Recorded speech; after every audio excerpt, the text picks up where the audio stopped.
നമസ്കാരം. റാഫ്റ്റർ ക്രിക്കറ്റിലേക്ക് അവർക്കും സ്വാഗതം. മൈറ്റി ഓസീസ് ആ പേര് കേട്ടാൽ ലോക ക്രിക്കറ്റിൽ ആരും ഒന്ന് വിറക്കും ഭയക്കും. പക്ഷേ അങ്ങനെ ഭയന്നിരിക്കാൻ അഫ്ഗാന് ഭാവമില്ല, സമയമില്ല. അവർക്ക് ഈ കളി ജയിച്ചേ പറ്റും. ഈ കളി ജയിച്ചില്ലെങ്കിൽ അവർ സെമി ഫൈനൽ കാണാതെ പുറത്താകും. മഴ പെയ്യാൻ നല്ല സാധ്യതയുണ്ട്. മഴ പെയ്ത് കളി ഒലിച്ചു പോയാൽ അതിൻ്റെ ഗുണം പൂർണ്ണമായിട്ടും ലഭിക്കുക ഓസ്ട്രേലിയക്കായിരിക്കും. ഓസ്ട്രേലിയ നേരിട്ട് സെമിയിലേക്ക് അതോടുകൂടി എത്തും. ഒറ്റക്കളി കളിച്ചു ബാക്കി രണ്ട് മഴ പെയ്ത് ഒലിച്ചു പോയി അതിൻ്റെ ആനുകൂല്യത്തിൽ സെമിയിലെത്തുക. അതെന്തായാലും ഓസ്ട്രേലിയക്കാർ ആഗ്രഹിക്കുന്നുണ്ടാവില്ല. അവർക്കും കളിച്ച് ജയിച്ച് സെമിയിലെത്താൻ തന്നെയായിരിക്കും ആഗ്രഹം. മഴ പെയ്താലും ഓസ്ട്രേലിയ ജയിച്ചാലും ഓസ്ട്രേലിയ സെമിയിലാണ്. മഴ പെയ്ത് കളി ഒലിച്ചു പോയാൽ, മഴ പെയ്ത് കളി നടന്നാൽ, ഇപ്പം ഓവറുകളൊക്കെ വെട്ടിക്കുറച്ച് കളി നടക്കാനുള്ള സാധ്യതയുണ്ട്. അഫ്ഗാൻ പക്ഷേ സെമിയിലെത്താൻ ഒറ്റ മാർഗ്ഗമേ ഉള്ളത് ഓസ്ട്രേലിയ തോൽപ്പിക്കുക എന്നുള്ളതാണ്. അതുകൊണ്ട് തന്നെ ഇന്നൊരു തീ പറക്കുന്ന പോരാട്ടം നമ്മൾ പ്രതീക്ഷിക്കണം. ഇവിടെ ഏറ്റവും ശ്രദ്ധേയമായിട്ടുള്ളൊരു കാര്യം ഈ ഗ്രൗണ്ടിൻ്റെ കണ്ടീഷൻ, ലാഹോറിലെ പിച്ചിൻ്റെ കണ്ടീഷൻ, ആ ഗ്രൗണ്ടിൻ്റെ കണ്ടീഷൻ, അതിനോട് രണ്ട് ടീമും നന്നായിട്ട് ഇണങ്ങിയതാണ്. അവിടെ പേസ് ബോളർമാർക്ക് നന്നായിട്ട് പണി കിട്ടുന്നുണ്ട്. അതേസമയം സ്പിന്നേഴ്സിന് അവിടെ കാര്യങ്ങൾ കൈകാര്യം ചെയ്യാൻ പറ്റുന്നു. നല്ല ടേൺ ഉണ്ട് എന്നല്ല പറയുന്നത്, മറിച്ച് റണ്ണൊഴുക്ക് അവരെ കൊണ്ട് തടയാൻ പറ്റുന്നുണ്ട്. അപ്പോൾ അതുകൊണ്ട് അതായത് അഫ്ഗാൻ ഒരു ആനുകൂല്യമാവില്ലേ എന്ന ചോദ്യം ഏറിലുണ്ട്.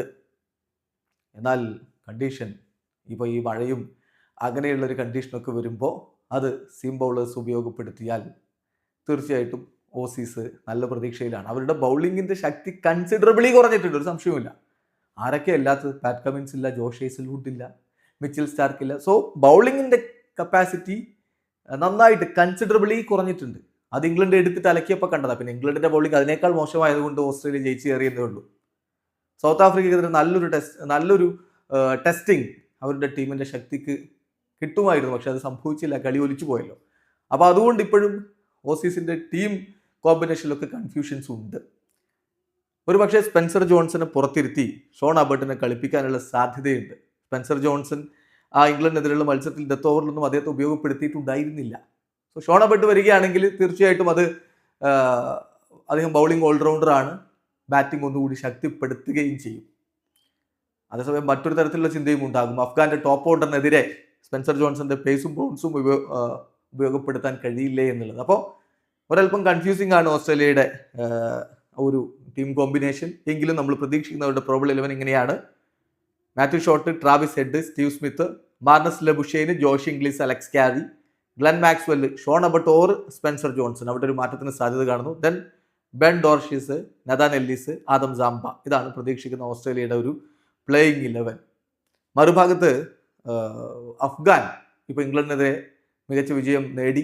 അവരുടെ ടീമിംഗ് കോമ്പിനേഷനിൽ മാറ്റമൊന്നും ഉണ്ടാക്കാനുള്ള സാധ്യതയില്ല. റാഷിദ് ഖാനും മുഹമ്മദ് നബിയും നൂർ അഹമ്മദും ചേർന്നിട്ടുള്ള സ്പിൻ ബൗളിംഗ് അറ്റാക്ക് തീർച്ചയായിട്ടും ഓസ്ട്രേലിയക്ക് കൺസിഡറബിൾ ആയിട്ടുള്ള ചാലഞ്ച് ഉണ്ടാക്കുമെന്നാണ് പ്രതീക്ഷിക്കുന്നത്. അവരുടെ പ്ലേയിങ് 11 ഇങ്ങനെയാവാം: ഇബ്രാഹിം സദ്രൻ, റഹ്മാനുള്ള ഗുർബാസ്, സദിഖുല്ല അത്താൽ, റഹ്മത്ത് ഷാ, അഷ്മത്തുള്ള ഷാഹീദി, ആസ്മത്തുള്ള ഒമർസായി, മുഹമ്മദ് നബി, ഗുൽബദിൻ നെയ്ബ്, റാഷിദ് ഖാൻ, നൂർ അഹമ്മദ്, ഫസലക് ഫറൂഖി. ഇനി കണ്ടീഷൻസിൻ്റെ കാര്യത്തിലേക്ക് വരാം. പിച്ച് കണ്ടീഷൻ നമ്മൾ പറഞ്ഞല്ലോ, രണ്ട് ടീമിന് നന്നായിട്ട് ധാരണയുണ്ട്. പേസർമാർക്ക് അത്ര ഗുണകരമല്ല. സ്പിന്നേഴ്സിന് ഒരല്പം അവിടെ ഗ്രിപ്പ് കിട്ടാൻ സാധ്യതയുണ്ട്. അതേസമയം നന്നായിട്ട് റൺ ഒഴുകുന്ന പിച്ചാണ്. പിന്നെ കണ്ടീഷൻ വളരെ ഓവർകാസ്റ്റിയാണ്, മഴ പെയ്തുകൊണ്ടിരിക്കുന്നു. അങ്ങനെ വരുമ്പോൾ കളി എന്താകും എന്നുള്ളത് കണ്ടറിയണം. പക്ഷേ ആഫ്റ്റർനൂണിന് ശേഷം ആഫ്റ്റർനൂൺ സെഷനിൽ അല്ലെങ്കിൽ ആഫ്റ്റർനൂൺ സമയത്ത് നല്ല ഫോർകാസ്റ്റാണ് വരുന്നത്. മഴ മാറി നിൽക്കും, കളി നടക്കാനുള്ള സാധ്യതയുണ്ട്.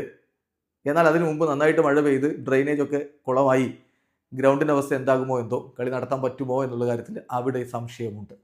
ഒരു 50 ഓവർ കളി നടന്നില്ലെങ്കിലും വെട്ടിച്ചുരുക്കപ്പെട്ട ഒരു 20-20 രൂപത്തിലേക്ക് 20 ഓവർ പെർ സൈഡ് ഗെയിമെങ്കിലും ഉണ്ടാവാനുള്ള സാധ്യത ഇവിടെയുണ്ട്.